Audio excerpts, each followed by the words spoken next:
Anupama series से related update लेकर आ चुके हैं हम आपके बीच में। कैसे एंट्री होगी अनुपमा की फिनाले में, दिग्विजय को आखिरकार किसका कॉल आया और उसके बाद दिग्विजय क्या बात करेगा अनुपमा से, राही ने ऐसी कौन सी प्रॉमिस कर दी अनुपमा से और प्रेम आखिरकार फिर से क्यों हो गया आग बबूला और दे दी आखिरी वार्निंग राही को। कैसे होने वाला है फूड कॉम्पिटिशन के बाद का सफर, कौन होने वाला है गायब तो कौन होने वाला है अनुपमा के साथ में, और कैसे अनुपमा को अपना घर लेने के बाद भी ये कसक उसके दिल में रह जाएगी कि आखिरकार ये मुझे नहीं करना चाहिए था। इन सारी बातों पे इस वीडियो में करेंगे बात और बताएंगे आपको कि आगे जाकर अनुपमा की सीरियल में मेकर्स आपको क्या कुछ दिखाते हुए नजर आएंगे। रिसेंट एपिसोड आपने देखा, जैसा हमने आपको बताया था सेम वही आपको देखने को मिला कि जिस तरह एक तरफ आपने देखा कि कैसे कोठारी परिवार में सारे लोग जो थे वो एक दूसरे को खींचातानी में लगे हुए थे, तो अनुपमा इस बार शांति से वहां से निकलती हुई नजर आई। जहां माही और प्रेरणा के बीच में आपने लड़ाई देखी, तो वहीं पर तोसू और पाखी ने फिर से कोई मौका नहीं छोड़ा। यहाँ तक कि हमने जैसे आपको बताया था कि लीला क्या बातें करती हुई नजर आएगी,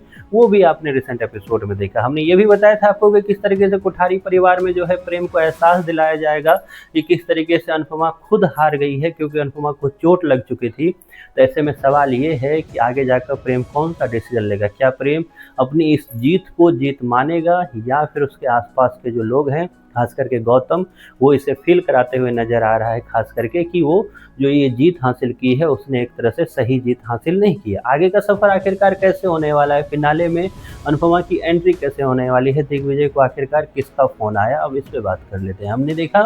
कि रिसेंट एपिसोड हुआ, रिसेंट एपिसोड में सबके चेहरे उतरे हुए थे, लेकिन एक नई मॉर्निंग होगी, एक नई सुबह होगी और अनुपमा फिर से एक तरह से तैयार होकर लव यू जिंदगी कैफे में जाएगी। हालांकि रास्ते में उसे फिर से वही लोग मिलेंगे जिसने अभी अभी कल के दिन जो है उनको हराने का काम किया था, लेकिन अनुपमा एज अनुपमा जो है पुरानी बातों को भूलकर एक नई शुरुआत, और उसी नई शुरुआत में सामने वाली टीम को एक तरह से शुभकामना देती हुई नजर आएगी। लेकिन बात तब बिगड़ेगी जब अनुपमा का ये जो हार है वो पीछा नहीं छोड़ेगी। जैसे आपने डांस कंपटीशन के वक्त देखा कि हारना कोई बड़ी बात नहीं है, सब हारते हैं, कोई जीतता है कोई हारता है, लेकिन अनुपमा जब हारती है तो साथ में अनुपमा के उसके बाद जो है अनुपमा की बेइज्जती स्टार्ट होती है। तो बेइज्जती करने के लिए जहाँ सारे के सारे रिपोर्टर, सारे के सारे प्रेस वाले आ जाएंगे लव यू जिंदगी कैफे में, पूछेंगे अनुपमा से कई सारे सवाल, उठाएंगे उनके पिछले जीत पे भी सवाल कि आपने अमेरिका में जो जीता वो भी कहीं ना कहीं इस चीज़ को एक तरह से साबित करता है कि वो भी शायद आप गलती से जीत गए थे, नहीं तो जो इंसान अमेरिका में जीता है वो कैसे यहाँ पर इस लोकल कंपटीशन में नहीं जीतेगा। वो उस इंसान को कौन समझाए कि अमेरिका में अनुपमा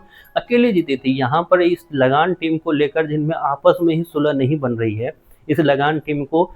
इस कंपटीशन से ज़्यादा पैसों की याद आ रही है, पैसों पे उनका दिमाग लगा पड़ा है, तो कैसे अनुपमा जीतेगी। अनुपमा जीतेगी ना। अभी फिनाले में देखना आप 1-to-1 का कंपटीशन होगा, 1-to-1 का कंपटीशन में किस तरीके से अनुपमा जो है एक अच्छे मार्जिन से जो है जीतती हासिल होकर करती नजर आएगी आपको। लेकिन ये सारी चीज़ों में दिग्विजय को फ़ोन भी आया, आखिरकार दिग्विजय को कैसा फ़ोन आया और उस पर उसे क्या कुछ बोला गया है, इस पे बात करेंगे अगली वीडियो में। फिलहाल आपको रिसेंट एपिसोड जो दिखा जिसमें अनुपमा काफ़ी ज़्यादा खामोश, काफ़ी ज़्यादा इमोशनल दिखी, काफ़ी ज़्यादा अपने सपनों के टूटने पर गम में दिखी, वो आपको कैसा लगा, इसके बारे में आपकी जो भी राय है कमेंट बॉक्स में जरूर बताएं।